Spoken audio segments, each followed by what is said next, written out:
4వ గృహం గురించి చదువుకుందాం. యోబు గ్రంథము 1వ అధ్యాయము, యోబు గ్రంథము 1వ అధ్యాయము 8 నుంచి 12 వచనాలు. యోబు గ్రంథము 1వ అధ్యాయము, యోబు గ్రంథము 1వ అధ్యాయము, యోబు గ్రంథము 1వ అధ్యాయము 8 నుంచి 12 వచనాలు. 8 నుంచి 12 వచనాలు మీకు తెలియజేస్తాను చూడండి. ప్రియ దేవుని బిడ్డలారా, అందుకు యెహోవా, నీవు నా సేవకుడైన యోబు సంగతి ఆలోచించితివా? అతడు యథార్థవంతుడును న్యాయవంతుడునై దేవుని యందు భయభక్తులు కలిగి చెడుతనమును విసర్జించిన వాడు, భూమి మీద అతని వంటి వాడు ఎవడునూ లేడు అని అడుగగా, అపవాది ఏబు ఊరకే దేవుని యందు భయభక్తులు కలిగి ఉన్నవాడాయన, నీవు అతనికి ఇంటి వారికి అతనికి కలిగిన సమస్తమునకు చుట్టూ కంచె వేసితివి కదా. నీవు అతని చేతి పనిని దీవించుట చేతనే అతని ఆస్తి దేశంలో బహుగా విస్తరించి ఉన్నది. అయినను నీవు ఇప్పుడు నీ చెయ్యి చాపి అతనికి కలిగిన సమస్తమును మొత్తిన ఎడల అతడు నీ ముఖము ఎదుటనే దూషించి నిన్ను విడిపోవునని యెహోవాతో అనగా, యెహోవా, ఇదిగో అతనికి కలిగిన సమస్తమును నీ వశమునున్నది, అతనికి మాత్రము ఏ హానియూ చేయకూడదని అపవాదికి సెలవేగా వాడు యెహోవా సన్నిధిలో నుండి బయలువెళ్ళెను.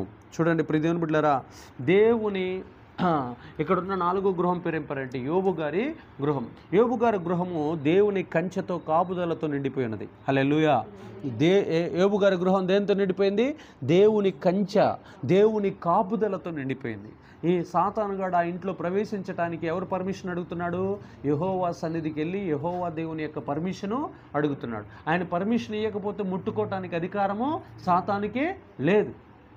ఒక రోగం రావటానికి అధికారం లేదు, ఒక నష్టం జరగటానికి అధికారం లేదు, ఒక అప్పులు పాలు కావడానికి అధికారము లేదు, ఒక కీడు జరగటానికి, ఒక అన్యాయానికి, ఒక దౌర్జన్యానికి, ఒక బలత్కారానికి మనం గురికాటానికి ఆస్కారమే లేదు.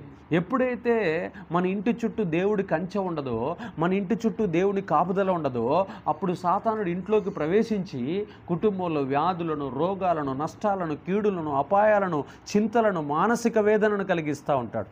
అందుకని మనం ఏం చేయాలంటే, యోబు గారి గృహము దేవుని కంచెతో నిండింది.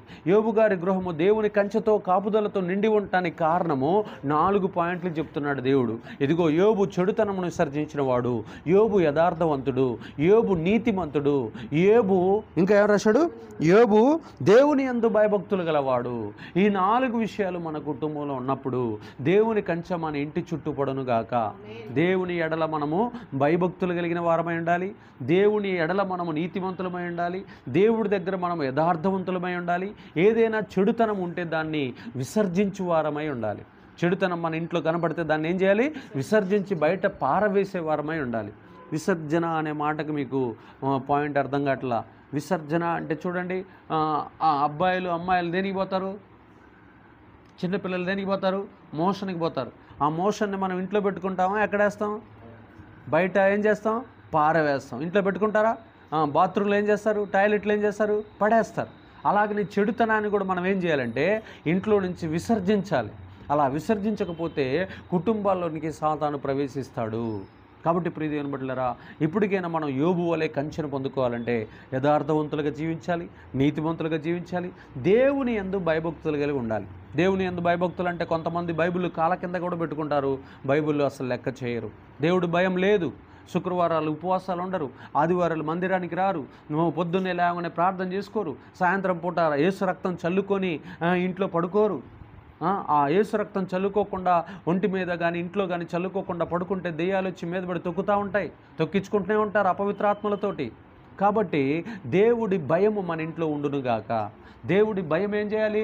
అమ్మో, నేను ప్రార్థన చేసుకోకపోతే నాకు ఏదైనా జరుగుద్దనే భయం, నేను పాటలు నేర్చుకోకపోతే, నేను వాక్యం నేర్చుకోకపోతే, అమ్మో నేను సహవాసానికి వెళ్ళకపోతే, అమ్మో నేను పరిశుద్ధాత్మను పొందుకోకపోతే, అయ్యో నేను ఫలానా దైవికమైనటువంటి గుణాలు నేను సంపాదించుకోకపోతే నాకు నష్టం జరుగుతుందని ఆ భయం ఎప్పుడైతే ఏ వ్యక్తికైతే ఉంటుందో ఆ భయభక్తులు కలిగిన కుటుంబం చుట్టూ దేవుడు అగ్ని కంచెపడును గాక. దేవుని భాగాలు దేవునికి ఇవ్వటం వల్ల దేవునికి మనం భయపడుతున్నామని అర్థం, దేవుని యొక్క రాజ్యాన్ని మనం కడుతున్నామని అర్థం, దేవుని ఎడల మనం భయభక్తులు కలిగి ఉన్నామని అర్థం. ఆమేన్.